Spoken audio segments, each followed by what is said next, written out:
Good evening, everyone. Glad to have you all back for our keynote evening address. I just wanted to run over a couple of items. Once again, I wanted to thank all of our sponsors for supporting us this year for ReEnergize Americas 2012. Obviously, our title sponsor, USAID, has been very supportive over the years, and we're very happy to have them as a title sponsor as well. El Paso Electric this year as a platinum sponsor, we're super excited to have. And our charter sponsor, once again, as I mentioned at noon today, New Mexico State University at the gold level. And then City of Las Cruces, thank you very much for supporting us, as well as CSETR at UTEP. And I will now turn the podium over to Liz Ellis, Vice President of Finance at New Mexico State University.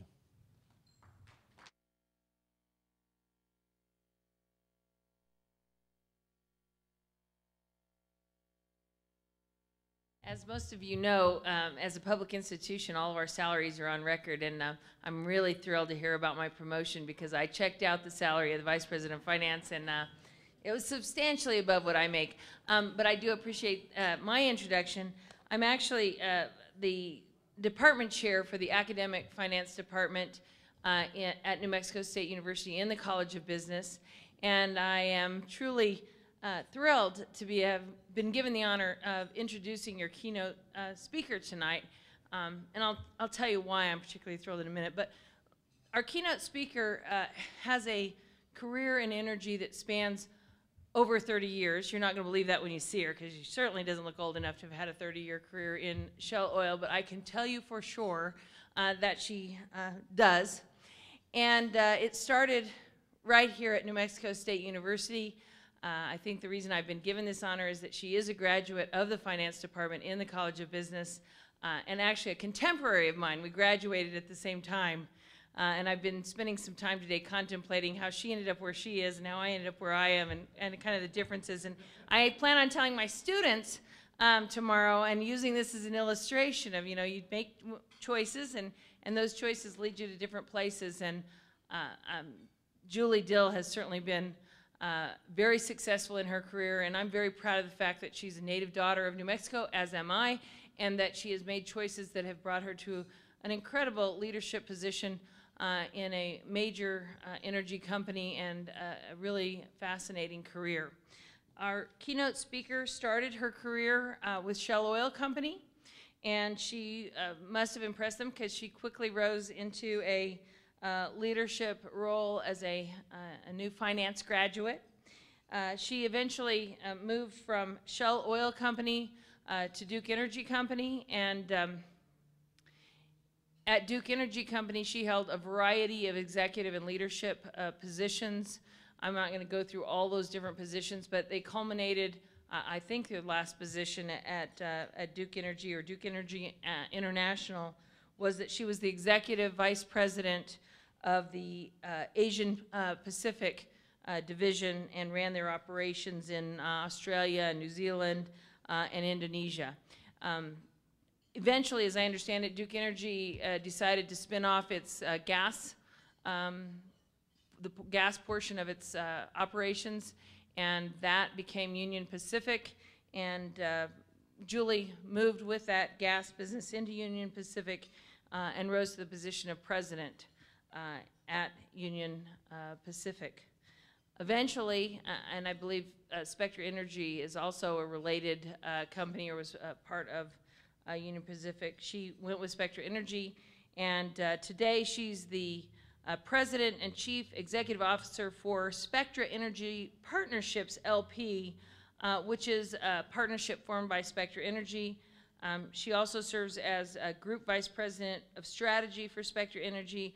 All that gobbledygook is really interesting, but I had lunch with her today, and so I was like, well, what do you really do? And her career, to me, is very interesting because, as she explained it, she started off kind of in the financial side of the energy industry, looking at finances. She moved, when she was at Union Gas, into the operations side and really running the energy company. And today she's in the strategy side, and she has a job now where she gets to think about where does her particular company want to go in the world of energy, and what are the opportunities going to be and what are the challenges going to be and how do we take advantage of that. And so she really has a bigger perspective, I think, on energy today than she probably would have had a year ago or 5 years ago, and I'm hoping that we're going to hear some of that. I didn't know Julie when we were students, or if I did, I've forgotten, which is entirely possible because I've forgotten a lot in 30 years. But I do remember listening to her speak a couple of years ago when she was honored as the Distinguished Alumni of the College of Business. And I was really impressed because I go to these Distinguished Alumni presentations every single year. And the usual presentation is the individual talking about, you know, thanking the people that have made their success possible, but it's all about me kind of presentation, which is fine, and I understand that, and that's great. Julie didn't talk about herself really very much at all, and that's why I've got to tell you a lot about her, because she didn't do that. She talked about the energy industry then, and it was clear she has a real passion about energy, and there were some issues at the time that were in the news a lot and that really weren't very clear to me, and I was totally in awe of her ability to take a very, very complex issue and explain it and give some of the facts and figures relating to that in a way that people who are not in the industry could really understand. And I was impressed by her desire to tell us something that was important to her and her industry, and that took precedence over her own personal success in that situation. So I am sure that her presentation today will be equally enlightening, and I am just thrilled to have her with us today, Julie Dill.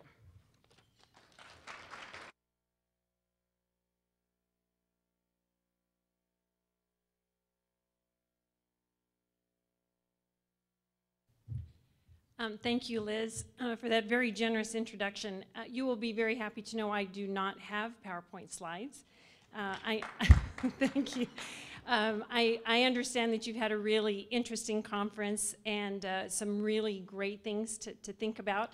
I was also told by Liz today that no one has ever complained about a keynote speech being too short, so I am very conscious that at the end of a long day that you don't want to listen to me drone on and on. But please feel free to continue your meals, and that will not interrupt me at all. But it really is my pleasure to be here this evening, and this is one of my favorite places on earth. My native land here, being an alum of New Mexico State, and being born and raised here in New Mexico as well. So I'm a proud alum, and really, really happy to be here, and thank you for the opportunity to speak to you. But I am also very proud of the business that I'm in. I have spent my entire career in the energy business, from oil and gas to electricity, from Sydney, Australia to Ontario, Canada, and a few other points in between. And I found immense gratification in being part of a sector so essential to the well-being of our world. Spectra Energy, just to give you a little background on the company I work for, is one of North America's leading natural gas infrastructure companies. We gather, process, transport, store, and distribute natural gas to customers and communities across the United States and Canada. We have an impressive, strategically positioned portfolio of assets that connect major producing basins in the United States and Canada with key consumption areas, and we interconnect with substantially all the other major pipelines in North America. Our footprint continues to grow as we invest in new and needed infrastructure across the continent. Since 2007, after Duke Energy spun off Spectra Energy, we've invested about $1 billion a year in capital expansion, and by the end of the decade, we expect that investment to total more than $15 billion. We're looking well beyond the end of the decade, of course. In fact, I'd like to spend my time tonight with you looking far ahead, because I believe our future will be defined by the decisions we make today around energy. Now, that may seem like a lofty or very grandiose statement, but in my mind, it is fundamental, and as fundamental as you can get. Think about it. Energy empowers and connects. It fuels economies, technical innovation, human progress, and ingenuity. Its abundance can spur prosperity, independence, and peace, but its scarcity can lead to geopolitical uncertainty, conflict, and of course, even war. So yes, The choices we make have implications beyond our ability to flip a switch or fill up at a gas station. Today's energy issues aren't just energy issues. They're issues that profoundly affect and influence the connected realms of national security, international trade, industrialization, economic competitiveness, and environmental and human health. We acknowledge the enormity of the challenge before us. Global demand for energy is growing at an unprecedented pace, driven by and connected to expanding human needs. Our world is expanding at a rate of 5 births every second. That means that during the time I'm going to speak with you tonight, 18,000 new world citizens will have joined our ranks. I'm not talking quite that long, but by 2050, global population is expected to reach 9 billion, up from 7 billion today, and up from 3 billion in 1960.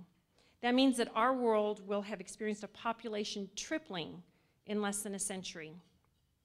The highest population growth rates will be in developing nations, and people around the globe will yearn and strive for the opportunities that energy abundance provides. They will strive and they will succeed.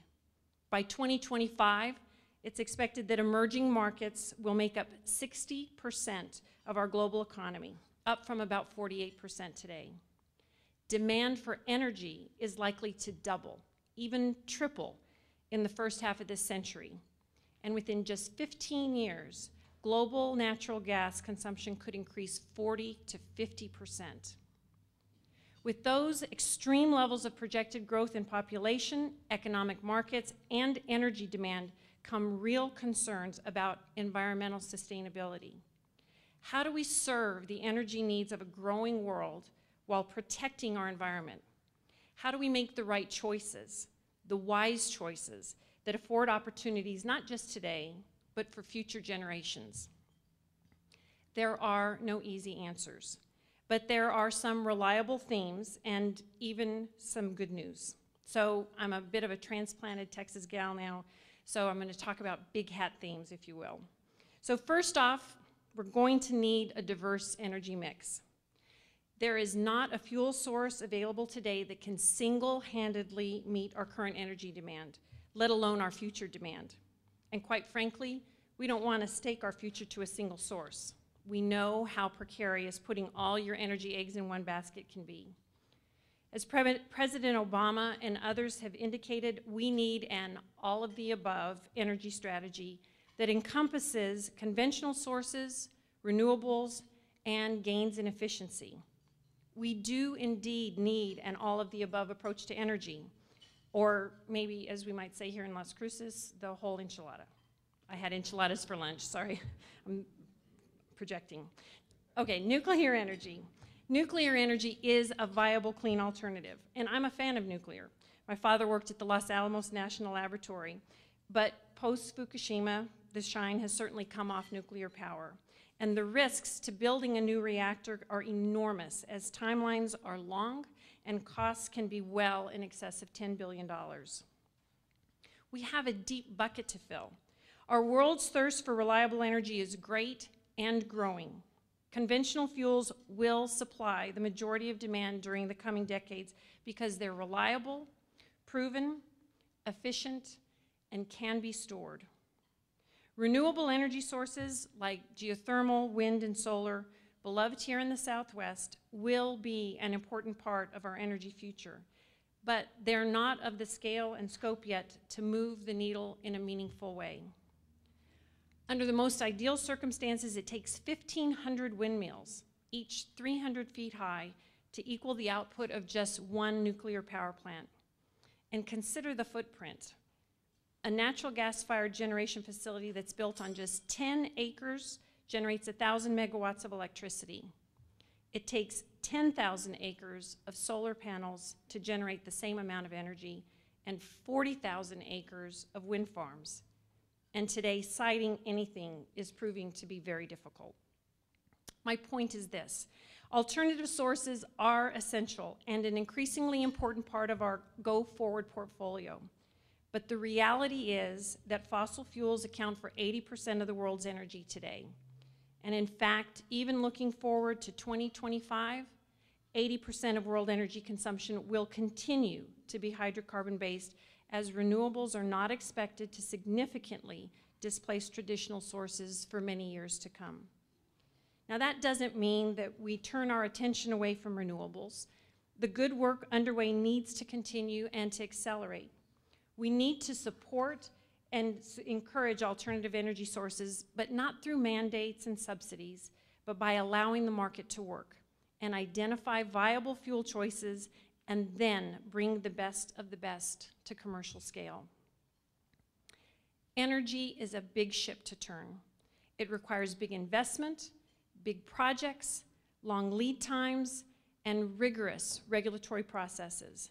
So when I speak in terms of 2025 or even 2050, that's a reasonable and a required planning horizon.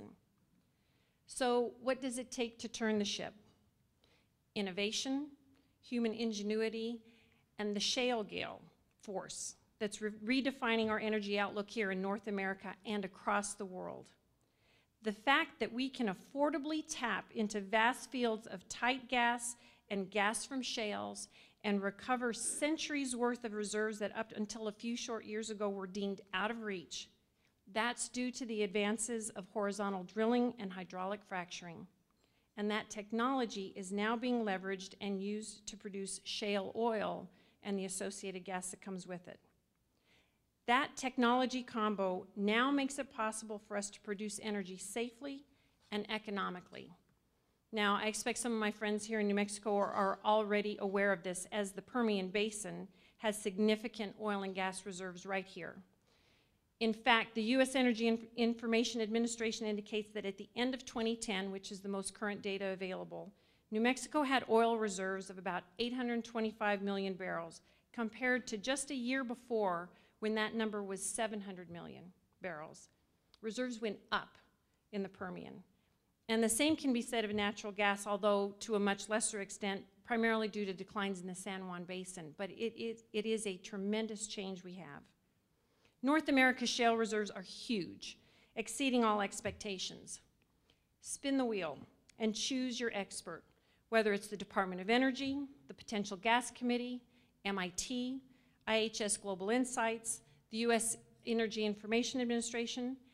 They all agree that on the natural gas front, we have enough here in North America to power our economy for generations to come. The world's largest producer of natural gas isn't Russia or Qatar, Venezuela, or even Canada. It's the United States. So yes, the shale gale is turning a very big ship. Now, if you haven't guessed by now, the good news I wanted to talk to you about is that our bountiful supplies of natural gas and the shale gale ripples that are being felt across so many sectors, that's the good news. There's very good news on the economic front, beginning with price. Natural gas prices are no longer driven by oil, and they've fallen significantly due in large part to continued production growth and record high storage inventories. Today's average natural gas price is about 1/3 of what it was just 4 years ago. Next time you fill up your car or your SUV, imagine if it was fueled by natural gas. The price would be just under half the cost of gasoline on a per gallon basis. IHS Global Insight forecasts that the typical U.S. household will save $926 annually in disposable income from 2012 to 2015, thanks to cost savings resulting from the shale gale abundance. And those annual savings per household will grow by $2,000 by 2035. Now let me give you a specific example related to a pipeline that we're building in Manhattan. It's a 20-mile pipeline. It's costing us $1.2 billion to build, but it's going to increase the region's access to natural gas supply, resulting in an estimated $700 million in total energy savings in New Jersey and New York. And consider this. When we received our regulatory approval from the Federal Energy Regulatory Commission in May, just the hint of future increased supplies resulted in a positive impact for end-use consumers. In the short week following the announcement of FERC's approval, the price basis dropped more than 20%, which equated to a price savings to consumers of almost 7% on the hint of new supply. That new price dynamic couldn't have come at a better time. We know that energy and economic interdependence works both ways. Prolonged high energy prices can dampen economic growth. Recession periods, including our most recent, are typically preceded by spikes in the price of oil. Abnormally high energy prices adversely affect business operations, corporate budgets, consumer confidence, and spending. But on the flip side of that, reliable, reasonably priced power supplies can invigorate economies, spur growth, unlock new markets, and foster innovation, which of course means jobs. The laws of supply and demand are doing what they do best, and low prices are stimulating increased demand for natural gas as a favored fuel for power generation, converting option from residential fuel oil for homes. It's a driver for industrial growth and a clean transportation alternative. The industrial resurgence underway in the U.S. bodes well for all of us. Across the Spectra energy system, we're seeing a tremendous amount of activity, bringing idled capacity back online, as well as investing in new expansions in the petrochemical and industrial sectors. Let me give you a few examples.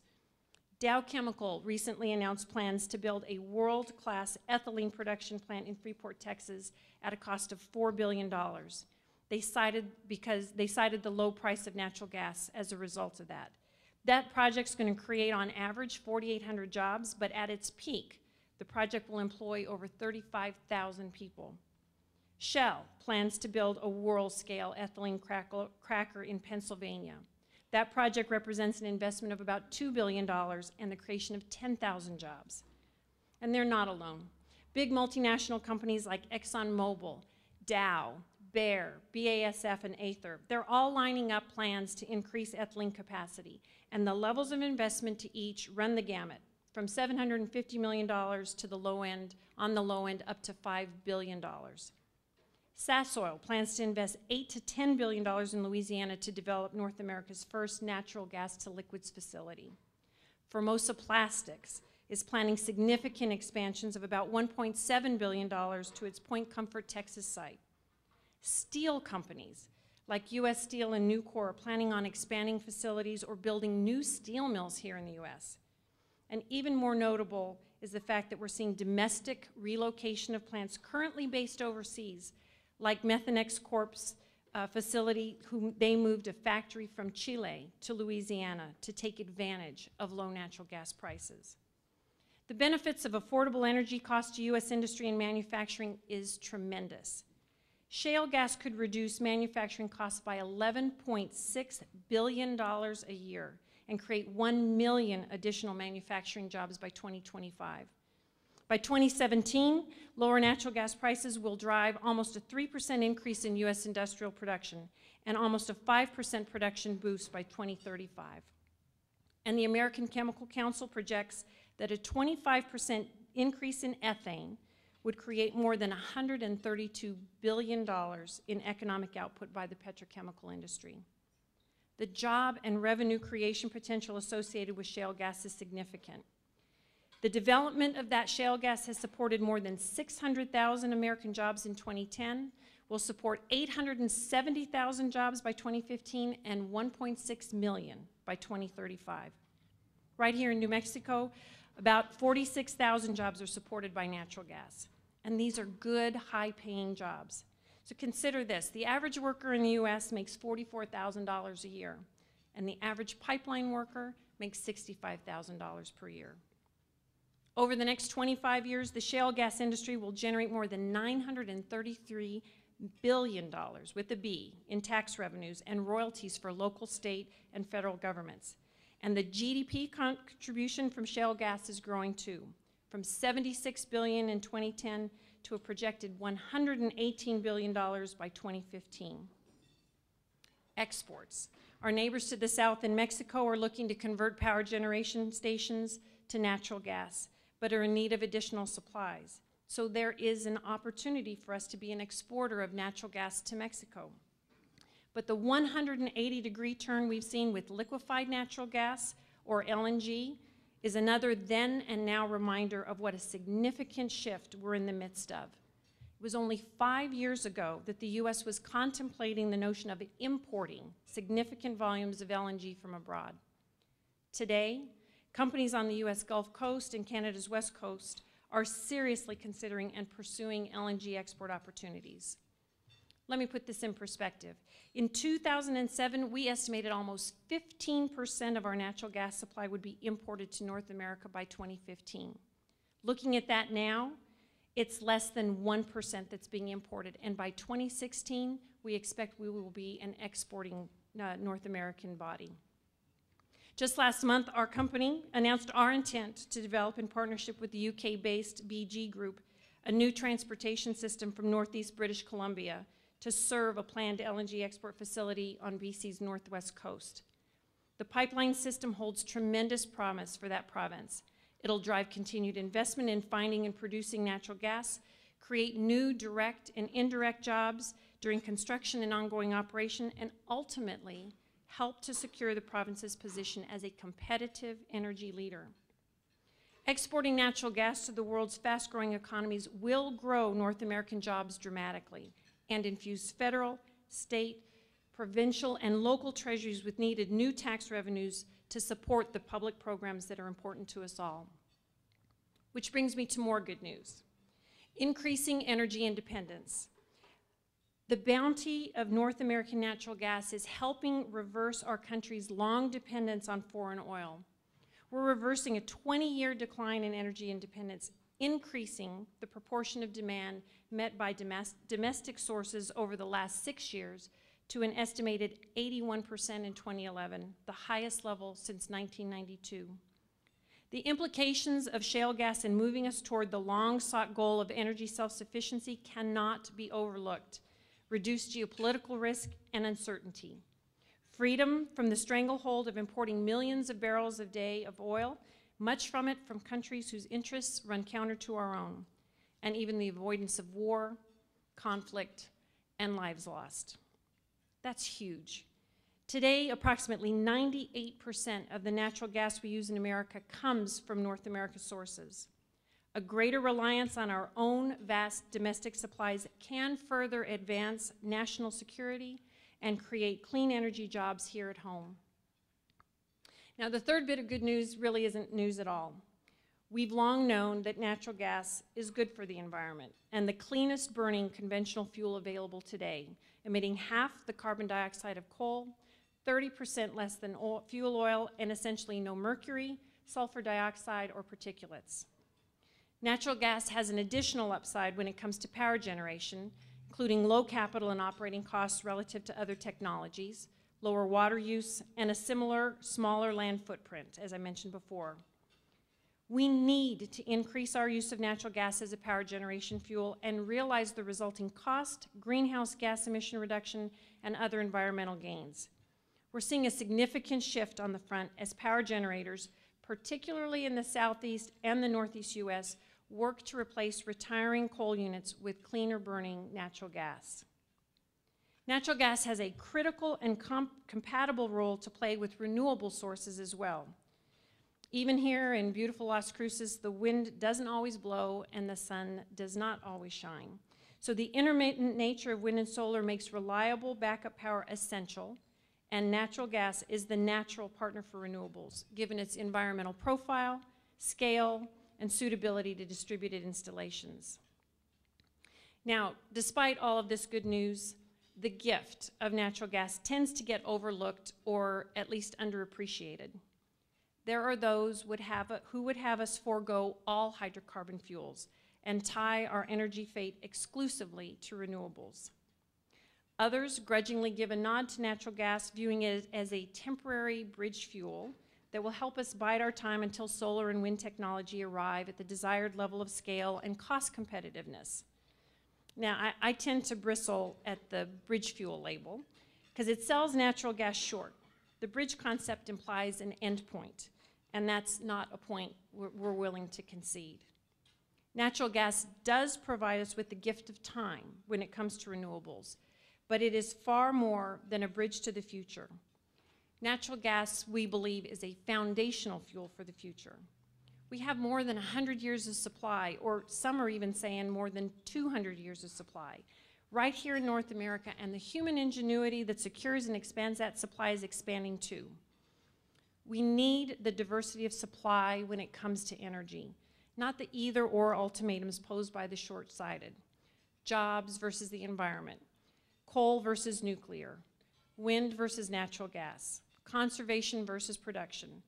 We need the full slate. Conventional sources and alternatives, increased efficiency and new generation, investment in infrastructure and dollars dedicated to research, development, and new technology. By 2035, global energy consumption will grow to 770 quadrillion BTUs, 53% higher than it was in 2008. We're going to need every resource and every bright mind focused on meeting our world's hunger for energy. The warning flags that skeptics once waved in their charge against natural gas have been lowered, but only to half-mast. We do have bountiful supply, moderate and stable prices, and a clean environmental profile relative to other scalable options. The latest concern, of course, relates to hydraulic fracturing. And while the company I represent is not in the E&P business, we fully understand that our industry is connected on all fronts. Public concerns around resource development must be addressed thoughtfully and openly. We're seeing greater disclosure and reinforced drilling practices, both voluntarily and through strengthened state regulations that reflect local, geologic, and hydrologic characteristics. America has the technological savvy to unlock shale gas, and we are up to the task of putting the resource to work safely and in an environmentally responsible manner. We've been doing this for 70+ years, and our scientific and technical capabilities will expand in magnitude as we continue to expand our innovative reach. So what do we do with this remarkable gift, and how do we bring it to work and not squander the opportunities that it brings? I'll start with our role as an industry dedicated to delivering needed energy and infrastructure safely, reliably, and cost-effectively. We need to ensure that the natural gas foundation being built upon the deep and rich shale reserves will endure. We need to continue our long record of responsible resource development and find ways to instill and improve best practices, learn from one another, and be open and forthright in our interactions with stakeholders, regulators, and the communities in which we operate. The dialogue that we've begun with those groups must become more robust and responsive. Our public demands more information, more disclosure, and greater engagement in the siting and permitting processes. We may believe that we're doing enough today, but I would argue that our stakeholders are the ultimate arbiters, and their definition of enough is the bar against which we must measure ourselves. Safety is a non-negotiable. It's our license to operate. And any strikes against us on safety puts us at risk of having that license revoked. We know that pipelines are the safest means to move large amounts of energy. And we also know that there's more we can and that we must do as an industry to continuously improve our safety performance, to protect the public we serve, and to educate stakeholders on safe, reliable, domestic, clean-burning, and affordable natural gas. And it's a powerful role as an economic driver. If we fail to pick up the mantle of advocacy as an industry, we risk losing the war and the wins that natural gas can bring to us all. And we know that others will continue to fill that space, would foster fear and skepticism. I'd like to close with some thoughts around the government's role in realizing the capacity of natural gas, because we shouldn't look a gift horse in the mouth. If we're to realize the long and lasting benefits of the gift before us, we need sound policy and a predictable and consistent regulatory structure. Our energy, environmental, and tax policies need to encourage expanded use of natural gas and not promote and subsidize alternatives at its expense. We need a level playing field, one that's fair, equitable, and all-encompassing. Policies to promote clean energy at the federal, state, or provincial level should be market-based and should not be narrowly cast to pick winners and losers. The market is working. The current low price of natural gas and the high price of oil are sending signals to individuals and businesses who in turn will make wise decisions about how to use these valuable resources responsibly, economically, and without the invisible hand of government interfering. We must encourage continued investment in natural gas infrastructure. Companies that are investing significantly in our energy future need certainty in terms of both process and timeline. Regulatory stability is critical to accessing capital, developing projects, and maintaining and operating our systems reliably and safely. Consumers are counting on us to deliver the cost and environmental advantage of natural gas, and we need to move responsibly toward that goal. I began my remarks by speaking to population and the 9 billion people who will inhabit our Earth by 2050. Our Earth will be crowded with individuals who have high aspirations to make a fair living, to have food and shelter, to be healthy and have access to care when needed, and to educate and open doors for all our children. No matter where you live, Egypt, Ethiopia, Uruguay, or Jakarta, those are universal aspirations. And energy contributes on all of those fronts. It's a connector, an enabler, and an essential to modern society. Our 9 billion world citizens will need an abundance of energy, responsibly produced and delivered. They'll need clean air, clean water, and sustainable resources. And what they need from us today is a willingness to plan, innovate, and invest in their future. Thank you so much for your time and attention. It's been a pleasure speaking to you. Thank you.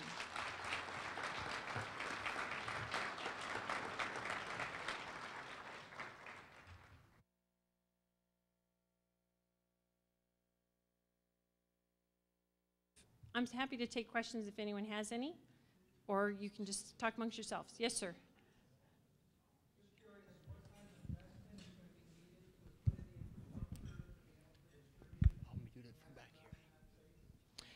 Well, as I mentioned, our company alone is looking to spend, having spent $15 billion. We're in the hundreds of billions of dollars because essentially what's happened is all of the new gas plays that have been found, the flows need to be different. So the traditional flows are from the Gulf Coast north or from the west to the east, and that's all changing. If you just think about the Marcellus Shale, which is the one that most people talk about in that Pennsylvania, Ohio area, you need to be able to go south and you need to go west. So new infrastructure is needed, and existing infrastructure has to be reversed. So you will convert pipelines to be able to make that shift as well. But it is in the hundreds of billions of dollars to be able to tap the supply and get the flows and the gas supply where they need to go. You know, and when you think about the natural gas companies, you know, they're all shareholder driven or unit holder driven if they happen to be a master limited partnership. These are huge investments and bets that shareholders are taking on, and so that's why the regulatory certainty is so important for us. Thank you for the question. Yes, sir. Mexico as a possible export market. You mentioned Mexico as a possible export market for U.S. gas. Already they're taking a lot of gas. The cross-border pipelines are being completed, the expansion. But Mexico is also going sort of headfirst into developing its shale gas reserves. The current government has formulated a plan which is trying to sell in Houston over and over again about how much gas and oil are in the shale reserves on the Mexican side. What do you see as the future of that development and the opportunities that might be there for U.S. firms such as your own, south of the border? Yeah, thank you. You know, Mexico is an interesting possibility for us because all of the data that we're seeing right now based on the expansions that they believe that they'll need to convert power generation look to be about an equivalent of 2 billion cubic feet of gas a day. And that's primarily because if you look at the west coast of Mexico, there really is no pipeline infrastructure there now.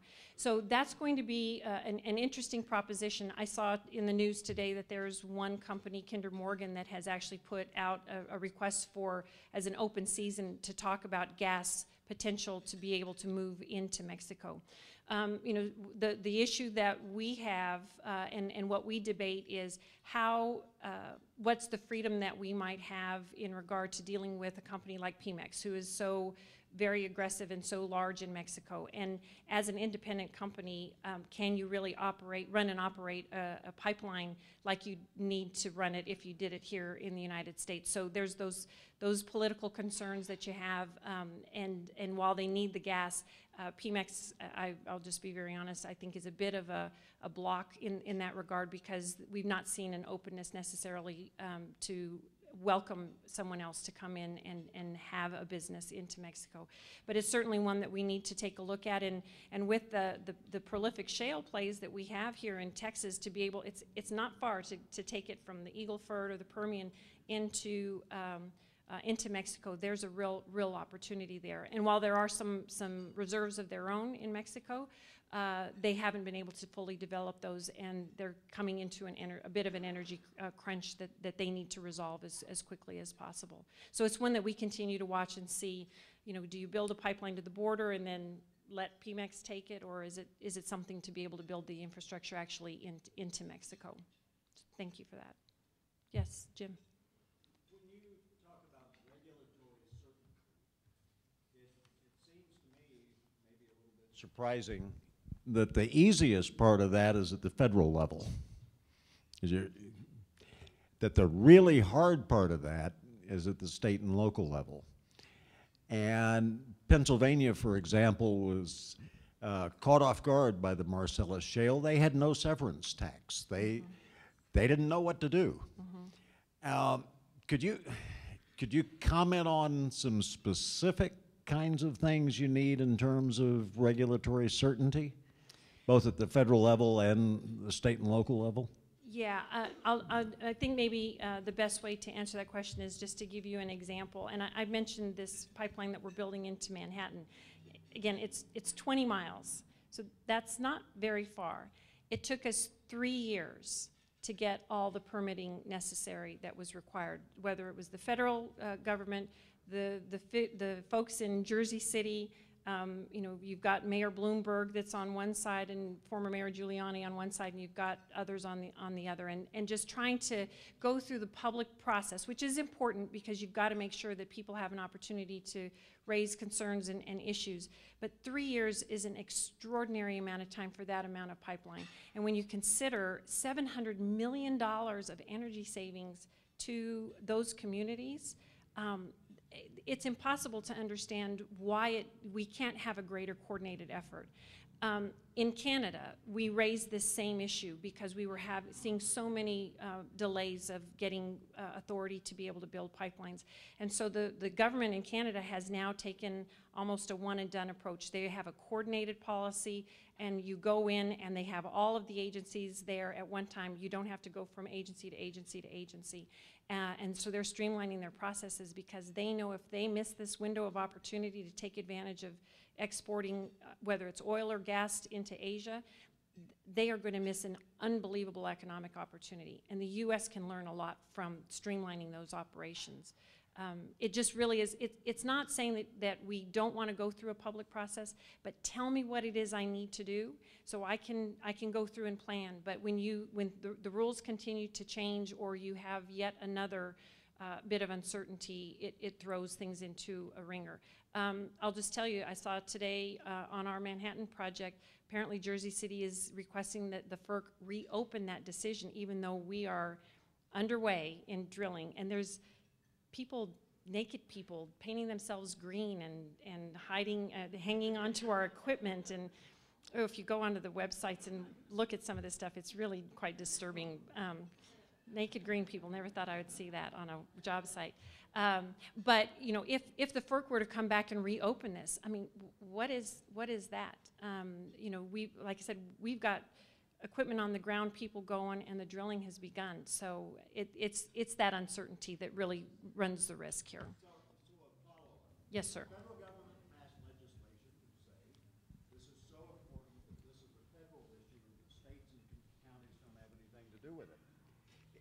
In World War II, we built a pipeline from East Texas to the East Coast in a matter of months. And any objections that came in, we had some GIs there with weapons that said, we'll deal with you later. I'm not sure we want to go quite that far. But think about the Keystone XL pipeline. Right. I mean, this is a perfect example. You know, the folks in Nebraska got up in arms about this, and so the feds decided to postpone. Everyone knows it's going to get approved, but it's this political jockeying that's going on. It's quite extraordinary. I don't think we should take military effort necessarily, but it is one that we just need to make sure we do have a coordinated federal, state, local. You know, someone's in charge, and the rules are well defined. Again, not trying to bypass anything, but it just gives us that certainty, because otherwise, when you're making $1 billion bet, that's something huge. I'll say 5 years ago in Ontario, Canada, we started to convert a natural gas power station in a place called Thunder Bay from coal to gas, and we were about a quarter of the way through, and the government suddenly came back and said, no, I don't think so. And so we had to shut everything down and go back. Well, lo and behold, we're in the process of converting that plant yet again. And the government pays for that. Well, okay, the government pays for it. Who really pays for that? It's all the stakeholders. And so I don't think communities understand the cost that it's the toll that's being taken on them when they have these very inefficient regulatory processes. I hope that was responsive. Anything else? Yes, Carl? Thank you. I was wondering if there was, well, or maybe you could characterize what might be the C-suite conversation around influence the consumer side of this conversation. And I guess really what I'm leaning at is, you know, if as a supplier you are thinking in terms of pipeline to power plant, I was thinking more in terms of the potential for the transportation sector or something like that. And if you're going to make billions in investment, then maybe augmenting the transportation sector supply routes. You know, and I guess really my question is, you know, so what are the C-suite conversations with regard to that? Are we going to see an encouragement to more CNG kind of vehicles or something like that? Yeah, and that's a really great topic because there's a lot of discussion. I sit on the American Gas Association Board of Directors, and they have something called the DRIVE Initiative, and it is trying to encourage that increased use of either compressed natural gas or liquefied natural gas in vehicles. And we're starting to see a number of fleet operators moving that way. And so right now it looks like it's more the return to base type of big trucks. So it's the UPS trucks that go out and come back. Or the equipment that's at an airport that, you know, they're making those small runs. Because the reality is until you get the engines right, having those refueling stations in the right places for long haul trucks becomes a bit of an issue. We do have one board member. She runs Cummings Westport, and they've got an engine that they've manufactured. So there's real opportunity here. We also have the manufacturers in Detroit. One of our member companies is in Detroit, and talking to the manufacturers there that, you know, says we have this opportunity here. Again, when you think about the price differential, can you get a little bit more encouragement? Can you build a model of vehicle that will be encouraging, or, you know, that will be attractive to consumers? It's going to be a big cultural thing. I mean, if you think about how long electric cars have been out there, and it just hasn't really caught on. Natural gas vehicles may not be too far off of that from a personal vehicle perspective. It's going to require a culture change for sure. I mean, you look around the world and there's natural gas vehicles in so many other places, but not here. So it's an American mindset that has to change. So the first big promise is fleet vehicles. If we were to change every fleet vehicle engine to run on natural gas, that would be 17 billion cubic feet a day of gas that would be used. Now, we're not going to get there, but there is a possibility and upside that we might get 10, and that's going to be huge. And you think about the environmental assistance that you have, taking those, you know, diesel engines off and running them on gas. It's a huge benefit. So we are talking about that, but it is that investment in infrastructure. and making sure that we have that cultural change and that discussion with those fleet vehicles, those fleet owners, et cetera, that says it is a benefit to you.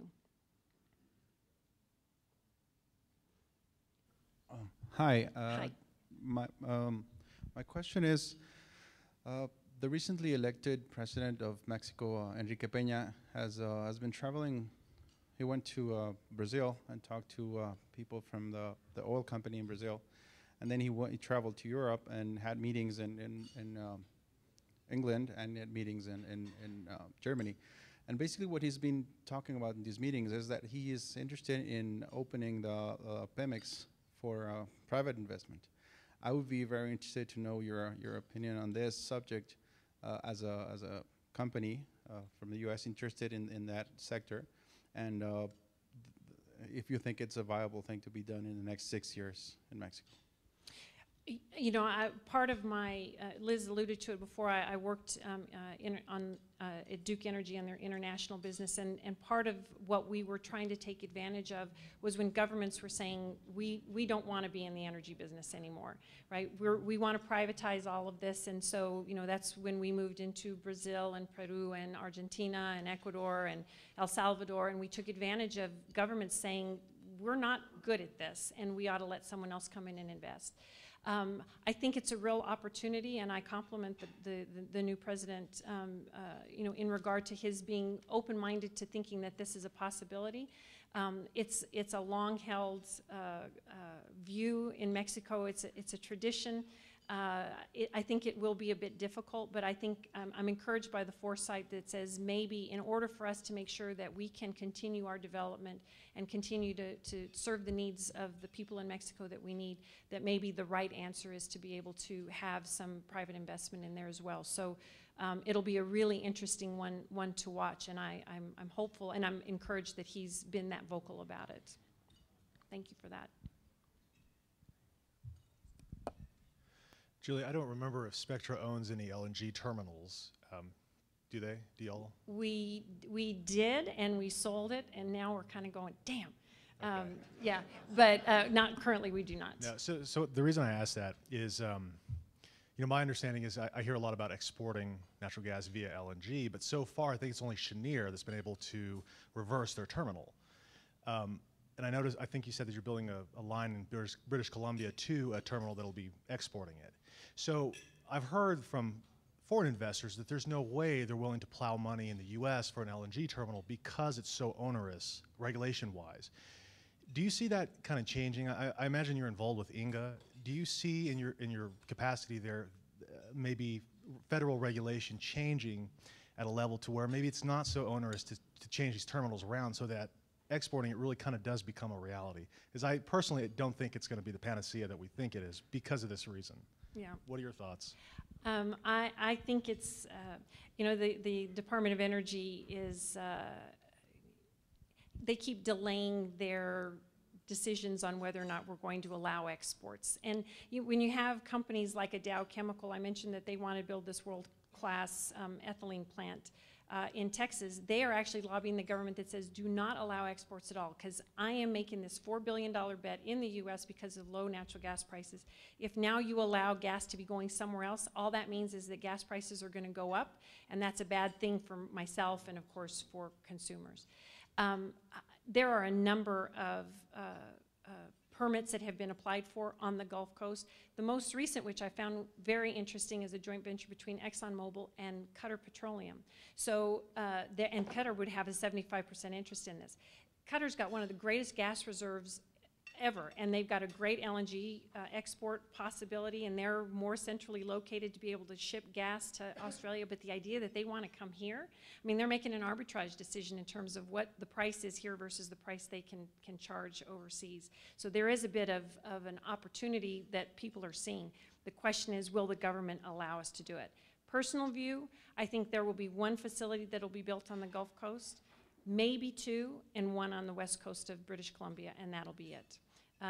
And if the Canadians are not careful, they're going to miss that window of opportunity, because LNG is a worldwide a worldwide product now, and so you've got all of this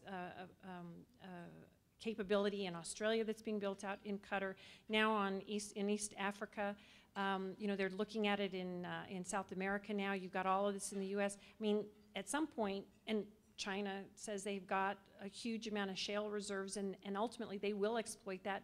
They won't need to import things. So what's that window of opportunity, and how much money are you willing to invest to take advantage of something that may actually have a box around it in terms of time frame? So personal view, probably two at most on the Gulf Coast and one in Western Canada, and it'll be just a drop in the bucket for what the worldwide demand will be. You're welcome. Thanks for the question. Well, thank you all very much. Thank you for the great questions, and really appreciate it.